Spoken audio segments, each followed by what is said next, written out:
Ramayan Tiwari Hindi cinema के प्रसिद्ध चरित्र अभिनेताओं में से एक थे। वे फिल्मों में खलनायक, जमींदार, पुलिस अधिकारी और प्रभावशाली सहायक भूमिकाओं के लिए जाने जाते थे। लगभग 36 वर्षों के अपने फिल्मी करियर में उन्होंने 125 से अधिक फिल्मों में अभिनय किया। लेकिन आज बात इस महान हस्ती के परिवार के बारे में करेंगे, तो हर बार की तरह आपको याद दिला दे, अगर आप हमारे चैनल पर नए हैं तो चैनल को सब्सक्राइब जरूर कर ले। हिंदी फिल्म जगत में बिहार के एक पिछड़े गांव से जाकर न सिर्फ अपना एक मुकम्मल स्थान हासिल किया, बल्कि बिहार की भाषा भोजपुरी फिल्मों की शुरुआत भी अपने गांव से की। यही नहीं, उनका गांव बिहार का पहला ऐसा गांव है जहां पहली बार किसी भी फीचर फिल्म की शूटिंग हुई। बिहार की राजधानी पटना जिले के एक छोटे से गांव मनेर के एक साधारण खेतीहर परिवार में रामायण तिवारी का जन्म हुआ था। उनका जन्म किस साल और किस तारीख में हुआ था, इसकी सही जानकारी किसी के पास उपलब्ध नहीं है, पर उनके पोते सुजीत तिवारी के अनुसार उनके दादाजी बताया करते थे, जब देश आजाद हुआ था तब वो 30 साल के थे। अंग्रेजों की गुलामी में सांस लेने वाले रामायण तिवारी बचपन से ही विद्रोही स्वभाव के थे और यही वजह थी कि उन्होंने किशोरावस्था में कदम रखते ही अंग्रेजी हुकूमत की खिलाफत शुरू कर दी। मनेर के ही स्कूल से मैट्रिक तक की पढ़ाई करने के बाद उन्होंने आगे की पढ़ाई जारी ना रखने का फैसला किया और आजाद हिंद फौज के कॉमरेडों के संपर्क में आ गई। माता पिता के दबाव के कारण वो खेतों में काम भी करते थे और आजादी की गतिविधियों में भी हिस्सा लेते थे। आखिरकार 1942 के भारत छोड़ो आंदोलन के दौरान उन्होंने अपने एक कॉमरेड दोस्त के साथ पटना से ट्रेन में बैठकर मनेर को अलविदा कह दिया। कहा जाता है ट्रेन में सफर के ही दौरान वो एक अंग्रेज सहयात्री से उलझ गए और गुस्से में उन्होंने उस अंग्रेज को ट्रेन से बाहर फेंक दिया। अगले स्टेशन पर उन्होंने ट्रेन बदल लिया और सीधे मुंबई पहुंच गए। मनेर जैसे छोटे से गांव के युवक के लिए महानगर मुंबई एक सपना जैसा था। जेब में पैसे नहीं थे, लेकिन दिल में देशभक्ति का जज्बा कूट कूट कर भरा था। सौभाग्यवश उन्हें प्रभात स्टूडियो में छोटी सी नौकरी मिल गई। इस स्टूडियो में फिल्मों की शूटिंग होती थी। रामायण तिवारी दिन में इस स्टूडियो में काम करते थे और रात में आजादी की लड़ाई में शामिल लोगों से मिलते जुलते थे। एक आध साल बाद ही देश की आजादी का मार्ग खुल गया और लोगों को पता चल गया कि अब देश आजाद होना तय है। संयोगवश हुआ फिल्मों में पर्दापण। इसी बीच एक ऐसी घटना घटी जिसने रामायण तिवारी के जीवन को ही बदल दिया। हुआ यूं कि प्रभात स्टूडियो में मन मंदिर फिल्म की शूटिंग चल रही थी, लेकिन एक चरित्र अभिनेता शूटिंग के लिए नहीं पहुंचा। निर्देशक के कहने पर रामायण तिवारी ने उस भूमिका को किया। उस छोटी सी भूमिका में ही उन्होंने अपनी अभिनय क्षमता का गजब परिचय दिया और यहीं से शुरू हो गया उनका फिल्मी सफर। देश आजाद हो चुका था, मकसद पूरा हो चुका था और इस तरह वे पूरी तरह अभिनय के क्षेत्र में उतर गई। घर वालों ने मरा मान लिया था, करने वाले थे अंतिम संस्कार।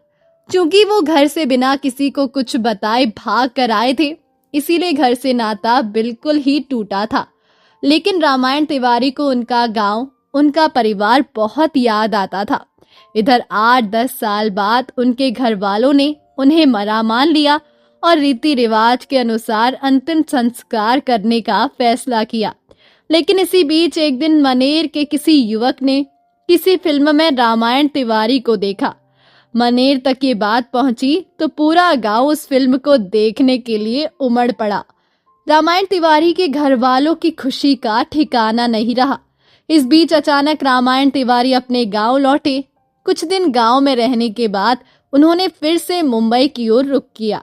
इस दौरान उन्होंने कई यादगार फिल्में की। बड़े निर्देशकों के साथ काम करने का मिला सौभाग्य। प्रभात स्टूडियो ने उस दौर में 3 मंझे हुए खलनायक को जन्म दिया था, जिनमें प्राण, जयंत, अमजद खान के पिता और रामायण तिवारी शामिल थे।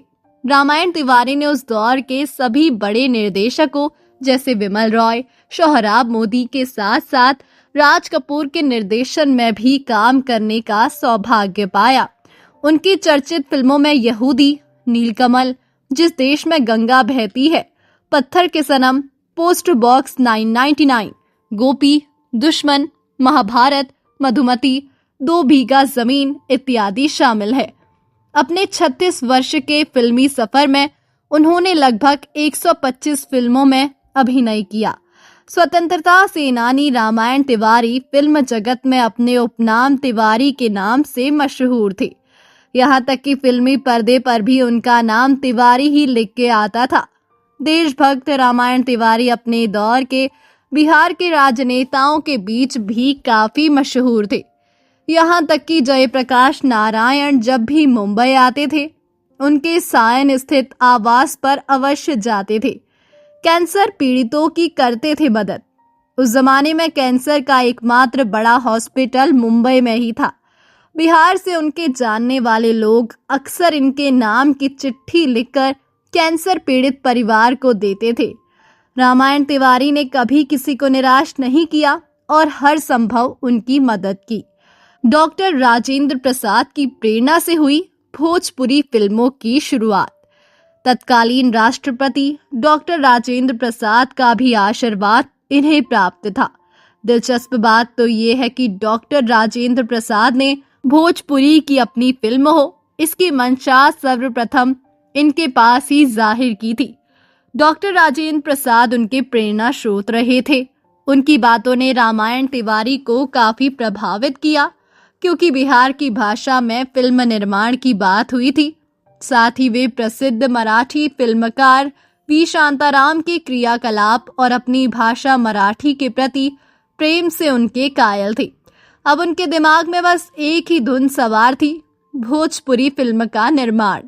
लेकिन उनके पास इसके लिए पर्याप्त पैसे नहीं थे। इस काम में उनका साथ दिया राज कपूर ने, जो रामायण तिवारी के काफी करीब थे। भोजपुरी की पहली फिल्म है गंगा मैया तोहे पियरी चढ़ैबो। भोजपुरी की पहली फिल्म गंगा मैया तोहे पियरी चढ़ैबो के गानों की रिकॉर्डिंग से लेकर रिलीज होने तक का सारा कार्य इनके देख रेख में संपन्न हुआ। इस फिल्म में महबूब, हेलन, कुमकुम, असीम कुमार, नाजिर हुसैन, मुकरी आदि कुछ चर्चित नाम थे।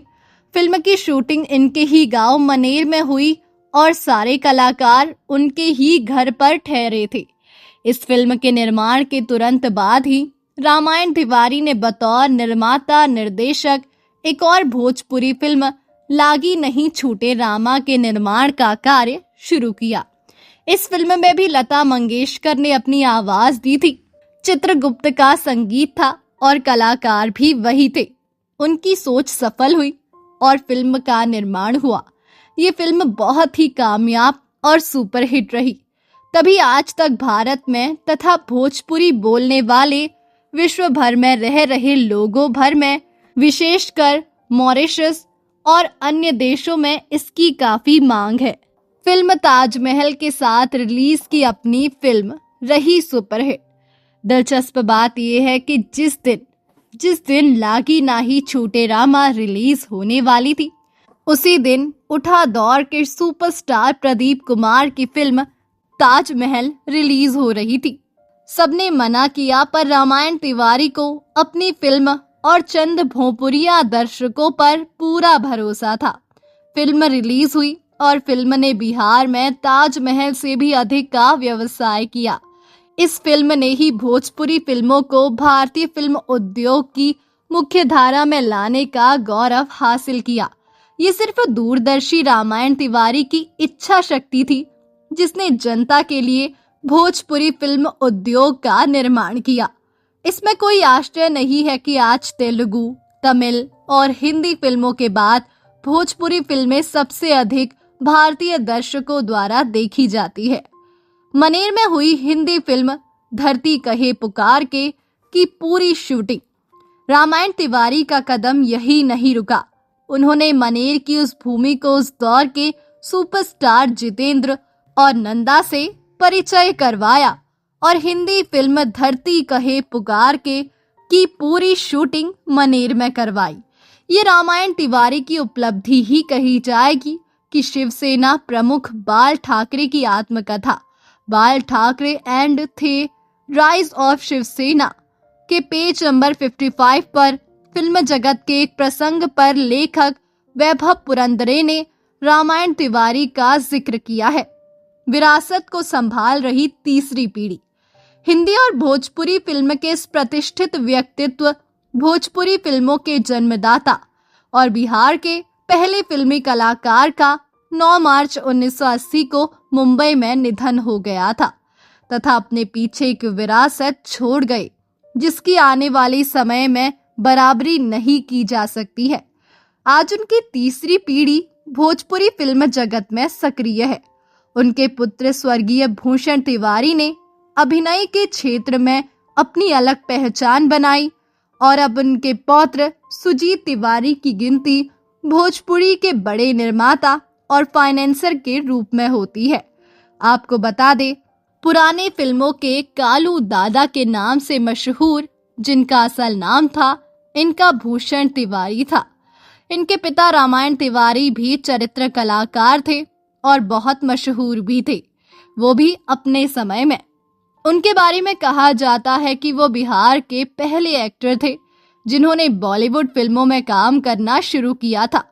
ये सच है या गलत फिलहाल नहीं पता। बाकी आज भूषण तिवारी का जन्मदिवस है। 12 फरवरी 1935 को भूषण जी का जन्म हुआ था। भूषण जी अब इस दुनिया में नहीं है। 3 अक्टूबर 1994 को भूषण तिवारी जी का निधन हो गया था। आपने इन्हें कई फिल्मों में देखा भी होगा। मोस्टली गुंडे बदमाश टाइप के किरदार ही निभाते थे।